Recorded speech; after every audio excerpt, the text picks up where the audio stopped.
以冲突越发激烈。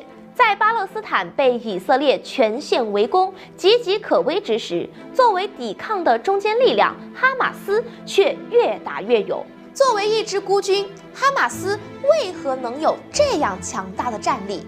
真实的哈马斯又是什么样的呢？在巴勒斯坦中有最大的2个组织，一个是法塔赫，另一个便是哈马斯。他们都诞生于巴勒斯坦反抗以色列侵略土地的时代浪潮中。相比法塔赫，哈马斯可以说是较为激进的那一派。他们主张要把以色列人全部驱逐出去，收复被以色列侵占的全部领土。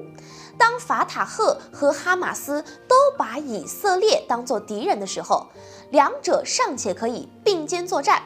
但当法塔赫想谈，哈马斯还想打的时候，分歧就产生了。这也是巴以冲突变得如此复杂的原因之一。另一边，以色列以及现在的右翼也不肯缓和对巴勒斯坦人的态度。坐拥着在中东独一档的军力，以色列为所欲为，不断地压迫巴勒斯坦人。在以境内的阿拉伯人连2等公民的身份都没有。而以色列越这样，就更证明哈马斯抵抗行动的正确性。如果放弃抵抗，不仅是加沙的民众，所有巴勒斯坦人都将活在以色列的胁迫之下，不如拿起武器和对方殊死一搏。于是双方的仇恨便一路延续了下来。巴以冲突越发激烈，作为抵抗的中坚力量，哈马斯却越打越勇。从一开始步步受挫，到现在越战越强。作为孤身抵抗以色列的组织，哈马斯是怎么一步步变强的呢？哈马斯的强大与以色列脱不开关系。在哈马斯占领加沙之后，以色列就一直对这片飞地忌惮颇深，甚至到了魔怔的程度。10月9日，以色列封锁加沙地带，断水、断电、断粮。接下来，以色列又发起了军事行动，打着打击哈马斯的旗号，将导弹砸下了民用的设施，向无辜平民出手。这无疑是人道主义危机，就连西方媒体都没办法粉饰太平，因为他们的记者也因以色列的袭击而身亡。加沙地区的惨状引发了全世界人民最广泛的同情，这也成了哈马斯最强大的舆论武器。声讨以色列、支持巴勒斯坦的声音此起彼伏，而站在抵抗前线的哈马斯获得了舆论支持。而对那些家破人亡的加沙民众来说，哈马斯变成了他们最终去处。巴勒斯坦民众的满腔怒火必将10倍、100倍地奉还到以色列身上，这就成了哈马斯的生力军。而对于哈马斯来说，长年累月的作战使得如今哈马斯人员的战斗素质高，作战能力强。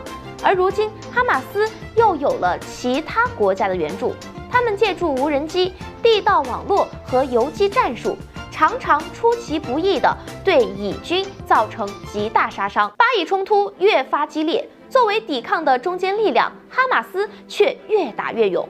从一开始步步受挫，到现在越战越强。但是以色列显然没有放弃，誓要将哈马斯赶尽杀绝。重压之下，哈马斯将走向何方？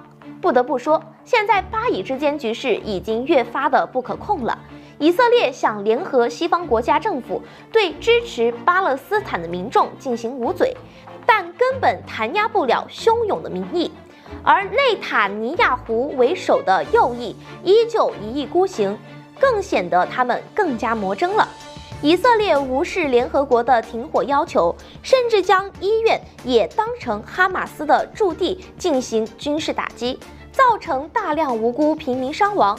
但他们仍然不愿收手。近日，以色列又对哈马斯领导人的住所发动空袭，伤亡未知。对哈马斯而言，以色列仍然是难以战胜的对手。从军事层面上，两者之间仍然有很大的差距。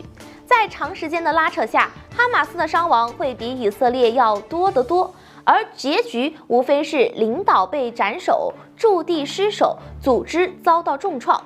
但是哈马斯却不会彻底消亡。换句话说，就算没了哈马斯，其他的巴勒斯坦人仍会举起武器进行反抗，两边的战争将一直持续。